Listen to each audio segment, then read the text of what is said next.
ओम बिरला या के सुरेश 18वीं लोकसभा का स्पीकर कौन होगा, किस पार्टी से होगा, ये अभी भी सबसे बड़ा सवाल बना हुआ है। लेकिन इस बार कांग्रेस के पास इतिहास दोहराने का मौका है। ऐसा पहली बार नहीं है जब देश में लोकसभा स्पीकर के लिए चुनाव हो रहा हो, बल्कि संसदीय इतिहास में इससे पहले भी 2 बार लोकसभा के अध्यक्ष का चुनाव हो चुका है। पहली बार 1952 तो वहीं दूसरी बार 1976 में स्पीकर पद के लिए वोट पड़ चुके हैं। खास बात यह है कि दोनों ही चुनावों में कांग्रेस पार्टी के कैंडिडेट की जीत हुई थी। बात करें 1952 की, तो उस समय कांग्रेस की ओर से प्रधानमंत्री जवाहरलाल नेहरू ने जीवी मावलंकर को स्पीकर उम्मीदवार बनाया था। वहीं विपक्ष की तरफ से शंकर शांताराम मोरे मैदान में खड़े थे। हालांकि यह चुनाव कांग्रेस के लिए महज एक औपचारिकता भर थी। अंत में 394 वोटों के साथ कांग्रेस के जीवी मावलंकर स्पीकर का चुनाव जीतकर देश के पहले लोकसभा स्पीकर चुने गए थे। संसदीय इतिहास में दूसरा ऐसा मौका 1976 में आपातकाल के दौरान आया। उस समय भी लोकसभा स्पीकर पद के लिए चुनाव हुआ था। तब कांग्रेस के बलीराम भगत और जगन्नाथ राव के बीच मुकाबला हुआ था, जिसमें बलीराम भगत की जीत हुई थी और बलीराम भगत 5 जनवरी 1976 को 5वीं लोकसभा के स्पीकर चुने गए थे। मतलब यह तो साफ है कि अब तक जितनी बार देश में लोकसभा स्पीकर का चुनाव हुआ है, उसमें कांग्रेस के प्रत्याशी की ही जीत हुई है। अब 18वीं लोकसभा के स्पीकर के लिए भी चुनाव होने जा रहा है। ऐसे में यह जान लेते हैं कि इस बार किसका पलड़ा भारी नजर आ रहा है। दरअसल इस बार केंद्र में एनडीए सरकार बनने के बाद विपक्ष लगातार लोकसभा में डिप्टी स्पीकर का पद मांग रहा था। हालांकि सहमति नहीं बन पाने के चलते ऑपोजिशन में बैठे इंडिया अलायंस ने स्पीकर पद के लिए चुनाव करवाने की घोषणा कर दी है। विपक्ष की तरफ से सांसद के सुरेश को प्रत्याशी बनाया गया है, जबकि दूसरी तरफ एनडीए ने पिछले लोकसभा स्पीकर ओम बिरला पर दोबारा भरोसा जताया है। राजस्थान के कोटा से बीजेपी के 3 बार के सांसद ओम बिरला और केरल के मवेलीकारा से कांग्रेस के 8 बार के सांसद के सुरेश ने लोकसभा अध्यक्ष पद के लिए अपना नामांकन भी दाखिल कर दिया है। अब यहां सवाल उठता है कि वर्तमान में 542 सदस्यीय लोकसभा में किसके स्पीकर बनने की उम्मीद ज्यादा है? आसान भाषा में कहें तो नंबर गेम किसके पक्ष में है? सदन में 293 सांसदों वाले एनडीए को स्पष्ट बहुमत प्राप्त है। वहीं विपक्षी इंडिया ब्लॉक के पास 233 सांसद हैं। अन्य दलों के पास 16 सांसद हैं।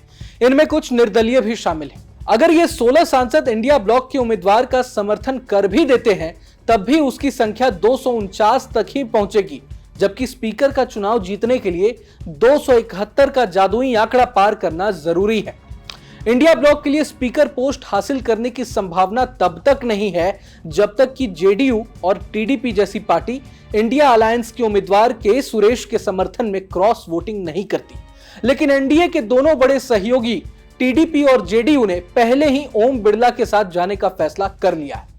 यहां इंडिया अलायंस के लिए एक और चुनौती है। दरअसल इंडिया ब्लॉक को बाहर से समर्थन दे रही ममता बनर्जी ने भी स्पीकर पोस्ट के लिए उम्मीदवार के सिलेक्शन में खुद को शामिल नहीं किए जाने को लेकर नाराजगी व्यक्त की है। ऐसे में अब अगर उनकी पार्टी टीएमसी के सांसदों ने वोटिंग का बहिष्कार कर दिया, तो इंडिया ब्लॉक के लिए 29 सांसदों का समर्थन कम हो जाएगा और उसकी संख्या 204 पर ही सिमट जाएगी। बहरहाल, आप इस वीडियो पर क्या सोचते हैं, इसे कमेंट बॉक्स में जरूर बताएं।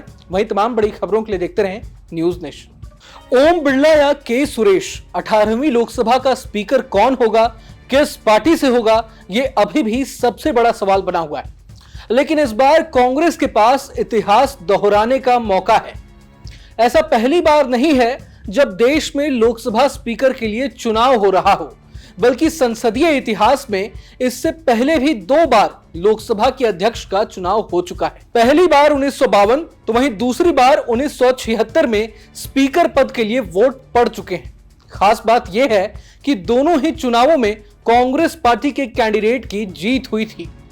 बात करें 1952 की, तो उस समय कांग्रेस की ओर से प्रधानमंत्री जवाहरलाल नेहरू ने जीवी मावलंकर को स्पीकर उम्मीदवार बनाया था।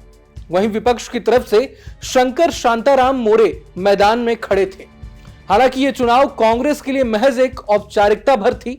अंत में 394 वोटों के साथ कांग्रेस के जीवी मावलंकर स्पीकर का चुनाव जीतकर देश के पहले लोकसभा स्पीकर चुने गए थे। संसदीय इतिहास में दूसरा ऐसा मौका 1976 में आपातकाल के दौरान आया। उस समय भी लोकसभा स्पीकर पद के लिए चुनाव हुआ था। तब कांग्रेस के बलीराम भगत और जगन्नाथ राव के बीच मुकाबला हुआ था, जिसमें बलीराम भगत की जीत हुई थी और बलीराम भगत 5 जनवरी 1976 को 5वीं लोकसभा के स्पीकर चुने गए थे। मतलब यह तो साफ है कि अब तक जितनी बार देश में लोकसभा स्पीकर का चुनाव हुआ है, उसमें कांग्रेस के प्रत्याशी की ही जीत हुई है। अब 18वीं लोकसभा के स्पीकर के लिए भी चुनाव होने जा रहा है। ऐसे में यह जान लेते हैं कि इस बार किसका पलड़ा भारी नजर आ रहा है। दरअसल इस बार केंद्र में एनडीए सरकार बनने के बाद विपक्ष लगातार लोकसभा में डिप्टी स्पीकर का पद मांग रहा था। हालांकि सहमति नहीं बन पाने के चलते ऑपोजिशन में बैठे इंडिया अलायंस ने स्पीकर पद के लिए चुनाव करवाने की घोषणा कर दी है। विपक्ष की तरफ से सांसद के सुरेश को प्रत्याशी बनाया गया है, जबकि दूसरी तरफ एनडीए ने पिछले लोकसभा स्पीकर ओम बिरला पर दोबारा भरोसा जताया है। राजस्थान के कोटा से बीजेपी के 3 बार के सांसद ओम बिरला और केरल के मवेलीकारा से कांग्रेस के 8 बार के सांसद के सुरेश ने लोकसभा अध्यक्ष पद के लिए अपना नामांकन भी दाखिल कर दिया है। अब यहां सवाल उठता है कि वर्तमान में 542 सदस्यीय लोकसभा में किसके स्पीकर बनने की उम्मीद ज्यादा है? आसान भाषा में कहें तो नंबर गेम किसके पक्ष में है?